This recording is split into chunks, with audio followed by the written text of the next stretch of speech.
బానే చెప్తావక్క. నీ సున్నితమైన చేతులతో సుతారంగా కుండకు పసుపు రాస్తున్నావు, కానీ నేను రాళ్ళు తెచ్చి పొయ్యి ఏర్పాటు చేశాను తెలుసా? గుండ్రాయిలా ఉన్నావు. ఆ మాత్రం రాయిని తీసుకురాలేకపోతే నువ్వు సావిత్రమ్మ కూతురువని ఎలా అనిపించుకుంటావు? అలా అన్నావు, బాగుంది శివ. నాగవల్లి అక్క వాళ్ళు ఎప్పుడొస్తారో కానీ నాలో ఓపిక నశించిపోయి ఈ పాలన్నీ వేడి చేసి నేనే తాగేలా ఉన్నాను. ఏయ్, అమ్మవారికి నైవేద్యంగా సమర్పించే పాలని అలా అనకూడదే. మరి పాలు తాగకుండా పారబోస్తారా ఏంటి? షూ. అమ్మవారికి సమర్పించి పూజా విధానాలన్నీ పూర్తయ్యాక లీటర్ పాలు తాగినా పర్వాలేదు, మేం కూడా సంతోషిస్తాం. అత్తయ్య వాళ్ళు త్వరగా వస్తే బాగుండు. వాళ్ళు పూజ కోసం కాకుండా పాలు తాగడానికే రావాలన్నట్టుగా అంటున్నావేంటి?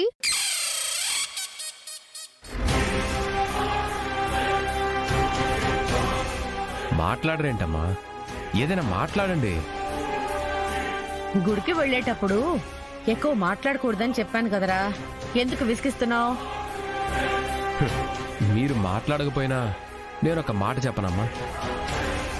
మీరేమో దర్జాగా వెనక సీట్లో కూర్చున్నారు, మిమ్మల్ని దిగబెట్టడానికి వచ్చిన నేనేమో డ్రైవర్ సీట్లో కూర్చొని మిమ్మల్ని తీసుకెళ్తున్నాను.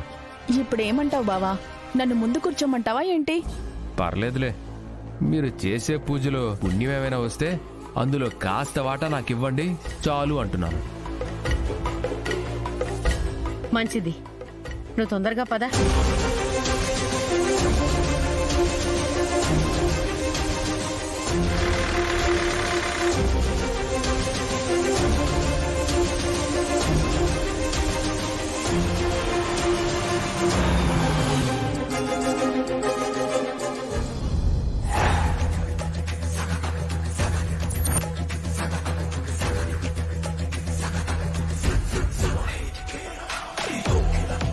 ఏ త్వరగా పదండి.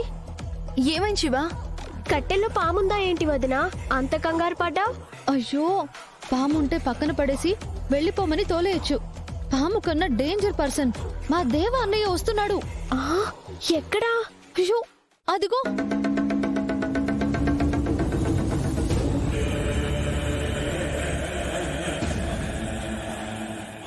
అవును. ఇంకా అవును అనేసి ఇక్కడ నించున్నారేంటి? పక్కకు పదండి. పదండి పదండి.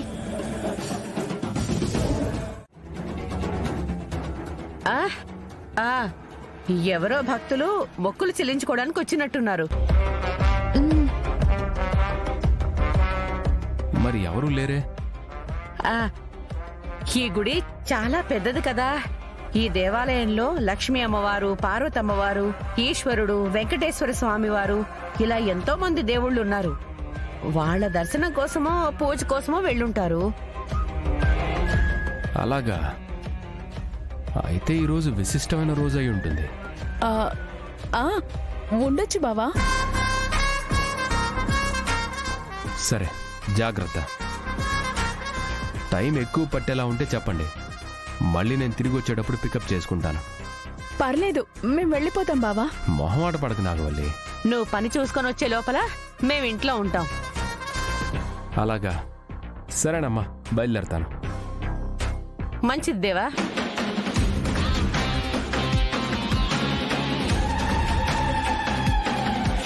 అమ్మయ్యా, ఇప్పటిదాకా ఎక్కడ దాక్కున్నారే? ఎక్కడో ఓ చోట నక్కి చచ్చాం, కానీ మీరు ఊరికే రాకుండా దేవా నేను ఎందుకు వెంట పెట్టుకొచ్చారు? మమ్మల్ని ఇక్కడ డ్రాప్ చేస్తానంటే కార్ ఎక్కాం. ఓ 50 100 ఇచ్చి ఉంటే ఆటో అతను దిగబెట్టేవాడు కదక్కా. దానికి ఎందుకు భావం తీసుకురావాలి? డబ్బులెందుకు దండగా అనుకున్నారేమో. మీ అమాయకత్వం తగలయ్యా. ఇప్పుడు మ్యాటర్ 50 గురించి కాదు, మనందరం కలిసి పూజ చేయిస్తున్నామని అన్నయ్యకి తెలిస్తే అసలు చేయనిచ్చేవాడా అని.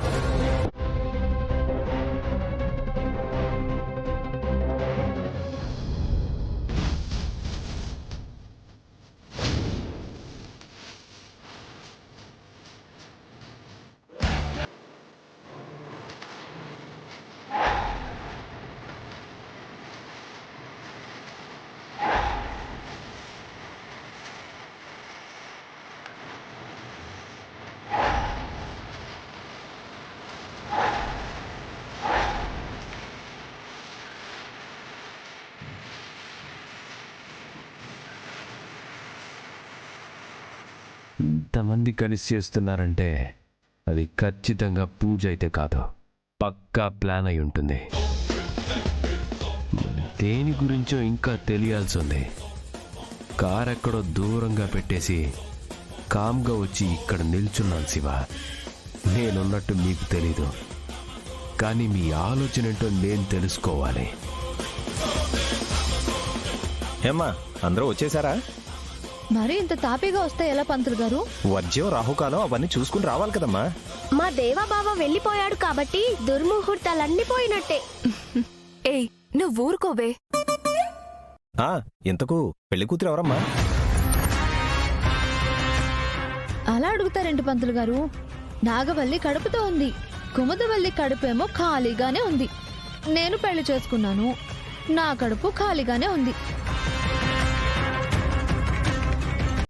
ఇక్కడ మిగిలింది శ్రీవల్లే కదా. తను కాకపోతే ఎవరు మరి పెళ్లి కూతురు అవుతారు?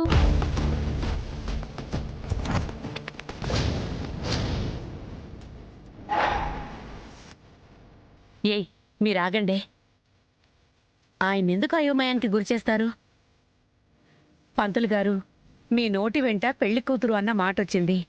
అదే నిజమై నా పెద్దమైన కోడలు శ్రీవల్లి పెళ్లి కూతురు అయ్యేలా ఆశీర్వదించండి.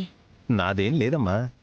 ఏదైనా దోషం ఉన్నా దాన్ని తొలగించేసి అమ్మాయి కోరుకున్న వ్యక్తితోనే పెళ్ళయ్యేలాగా ఆ మోదకొండమ్మ తల్లి ఆశీర్వదిస్తుందమ్మా.